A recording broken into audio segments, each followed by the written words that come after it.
I'd like to thank everybody for joining us today and for this weekend. We got a very special announcement here with Paralyzed Veterans of America. We're happy to join for some very deserving members of our military in partnership with Great Clips in Michigan, Northern Ohio, and Northern Indiana. We're joined here by Bill Lawson, immediate past president of Paralyzed Veterans of America, Dave Randall, senior manager of marketing strategy analysis, and Joey Logano, driver of the number 22 Shell Pennzoil Ford Fusion for Team Penske, to help make this announcement. At this time, I'm going to turn it over to Bill Lawson to help kick this off. Thank you, Sam. Is this on? Yeah. Thank you. First, I want to just let you know I'm a proud Army veteran. I want to tell you a little bit about Paralyzed Veterans of America.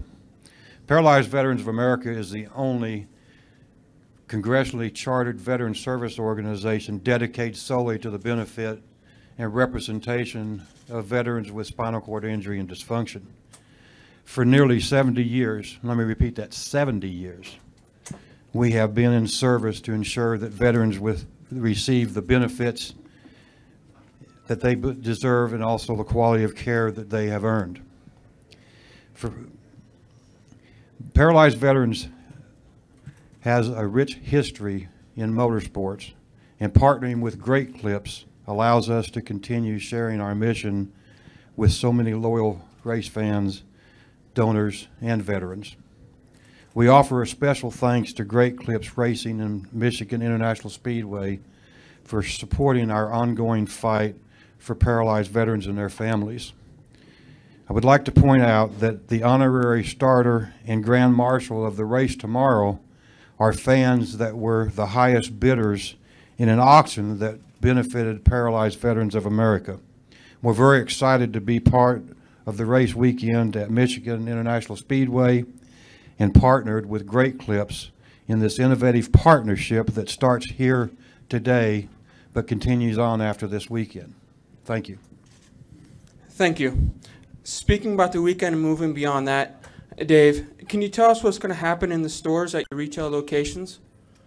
Yeah, we are going to partner in the month of July in the state of Michigan and again Northern Indiana and Northern Ohio, as you said, and we'll be partnering with our great customers and asking them for donations. And with a donation, they'll also get an offer off on their next haircut. But we're engaging with modern 200 to 250 salons for a month-long effort. Just prior to the back-to-school season to raise money for Paralyzed Veterans of America, and we're happy to do so and proud to do so. Thanks, Dave. That's a great program, and hopefully a lot of money will be raised for such a fantastic cause. I'll now turn to someone who knows the importance of paralyzed veterans and who has already made a donation of his own. Joey, can you talk about working with paralyzed veterans and the program earlier this year from the Daytona 500? Yeah, we've done a lot of cool things. You know, one of my partners, Shell Pennzoil, have done a lot with the PVA over the last few years, and I've got to learn about their organization and actually meet a lot of their military members and get to talk to them and find out how well deserving they are of some of the things that PVA does for them. And earlier this year, we were able to donate from the Joey Logano Foundation $22,222, and the Shell was also going to, if we won Vegas, which we didn't, I wish we did, was going to donate $222,000, and definitely really cool to be able to work with an organization like this. I've been able to do a lot of the Paralympic sleds for hockey with the Joey Logano Foundation and meet a lot of these veterans that have been through a lot, and it's cool to hear their stories, but it's even cooler to have an organization like the PVA that's willing to help them when they need it. Thank you, Joey. At this time, we'll turn over to Amanda Ellis for questions.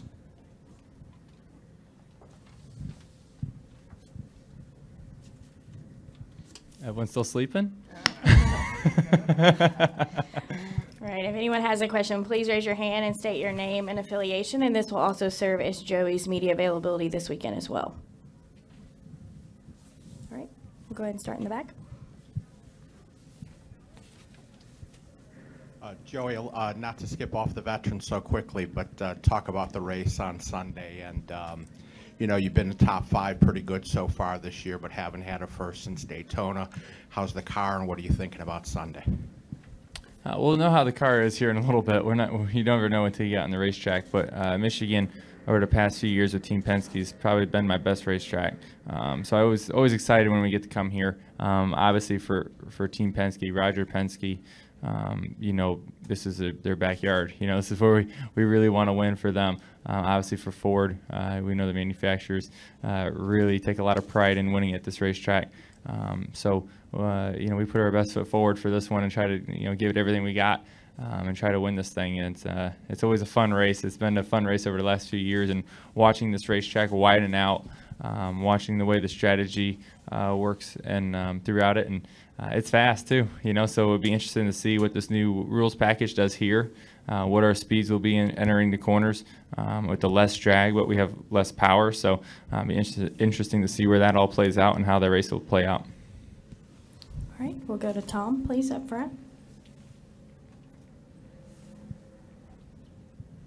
Hi, Joey. Tom Jensen, FoxSports.com. Ford announced this morning they're going back to Le Mans next year with the new Ford GT. Do you have any desire to do that, or to race maybe the Rolex 24? I would like to. I think it'd be kind of cool to do.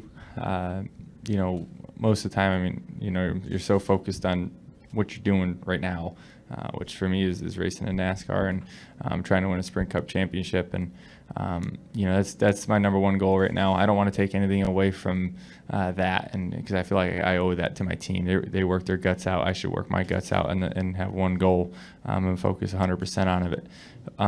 But over the winter, running the Rolex 24 would be really cool. If that opportunity came up someday, I think I would take it, because it'd be kind of fun just to go through it and get to drive those cars and learn what it's like and just go through the whole experience. And obviously that's a crown jewel event. That's what everyone always talks about, is one that you really want to win. So it'd be cool to have the opportunity someday.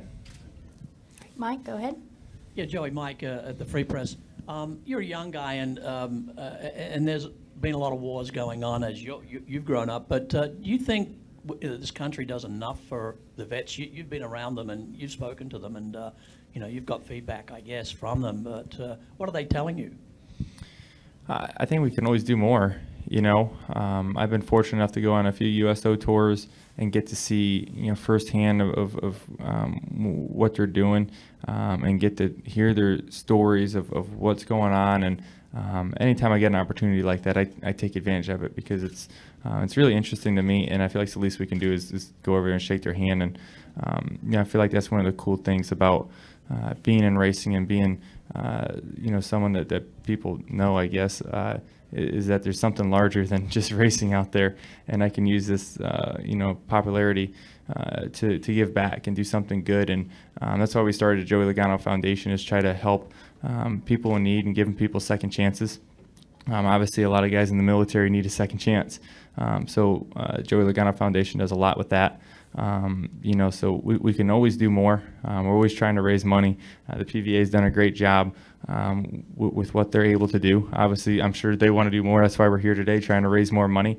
And it's just, it's something that, I feel like we're all called to do, is to give back to society and help people out when we need it. And sometimes it's hard. Sometimes it's hard not to be selfish, but you got to be able to, look at the big picture and realize there's something bigger than just your life. All right. Additional questions? Okay, go ahead. George with the Macomb Daily. For Bill, could you just comment a little bit on the role of PVA? Is it more working as advocates for paralyzed veterans, or do you help set up funding for actual like medical needs or in-home equipment, et cetera? Yeah, thank you for that question. First off, Paralyzed Veterans of America has been in existence since 1946. We've been serving veterans from the greatest generation to the latest generation. As everybody knows, there are a lot of shortcomings in VA, and we are strong advocates, not only for the veterans, but also for the disabled community as well. We were very instrumental in the passage of the Americans with Disabilities Act in 1991, which didn't only help out disabled veterans, but it also help the disabled community as a whole. We also fund research and education to hopefully find a cure or just better treatments for people with spinal cord injuries. We have a team of medical professionals on our staff that go to all 24 spinal cord injury centers in the VA healthcare system every year, and we do a 2-day assessment of the type of care that our veterans are being provided there. We then come back and write a report up, and that goes to the Secretary of the VA as well as to the Senate and House Veterans Affairs Committees. And I've got to tell you that if it wasn't for that type of advocacy, the care that our spinal cord injured veterans are receiving would not be as good as it is today. You know, and it takes a lot to do that. We also have our own work program where we go to the bedside and meet these people when they come back. We look at their abilities and get to talking to them and build their confidence up and help them to find employment. You know, and they're hard to place people because of their disabilities, but we work with a lot of corporations to be able to place these people, you know, in their jobs. We also we have 54 service officers across the United States that help the veterans to get their benefits that they've earned. But one thing that people don't understand is we are not affiliated with the government. We are a private nonprofit organization. All of the programs and everything that we offer to any veteran is free of charge simply because of the kindness of the American people donating to our organization. All right, any final questions for Joey, Dave, or Bill? All right, thank you guys for your time this morning. Thank you.